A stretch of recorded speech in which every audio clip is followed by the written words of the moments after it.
అందరికీ నమస్కారం. ఈరోజు మీకు 2 ప్యాకెట్ల కథ చెప్పబోతున్నాను. ఒకటో ప్యాకెట్ ఎంత భయంకరంగా ఉంది కదా, ఎందుకు పాపం దీన్ని ఎంత భయంకరంగా డిజైన్ చేశారు. మరి రెండో ప్యాకెట్ చాలా అందంగా, చూడగానే కొనాలనిపించేలా, తినాలనిపించేలా ఆకర్షణీయంగా ఉంది. ఈ రెండో ప్యాకెట్. పాపం ఈ మొదటి ప్యాకెట్ భారతదేశంలో ప్రతి ఏటా 10 లక్షల మందిని సునాయాసంగా చంపేస్తుంది. మరి ఆకర్షణీయమైన రెండో ప్యాకెట్ సంగతికి వస్తే దాని కౌంట్ ఏం తక్కువేం కాదు. 90 లక్షల మంది ప్రాణాలని మెల్లమెల్లగా హరిస్తుందంట ఈ ప్యాకెట్.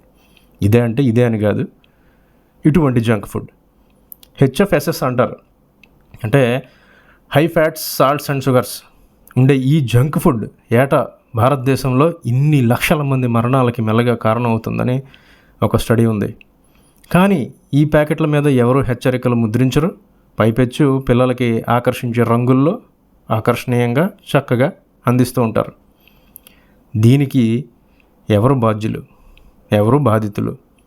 సరే, సమస్యల్ని సృష్టించేది, సొల్యూషన్లు చూపెట్టేది చాలా వరకు వెస్ట్రన్ కంట్రీసే కాబట్టి యూకేలో ఒక కొత్త పాలసీ రిలీజ్ అయింది. దాని గురించి మనం మాట్లాడుకుందాం. ఆ పాలసీ ప్రకారం టీవీల్లో రాత్రి 9 గంటల కంటే ముందు ఈ జంక్ ఫుడ్కి సంబంధించిన ఏ ఒక్క ప్రకటనని అనుమతించబోరంట.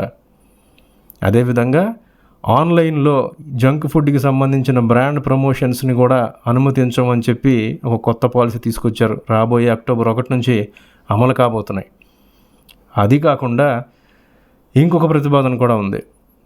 ప్రమాదకర స్థాయిలు బట్టి దానిపైన లోగోల్ని ముద్రిస్తారు.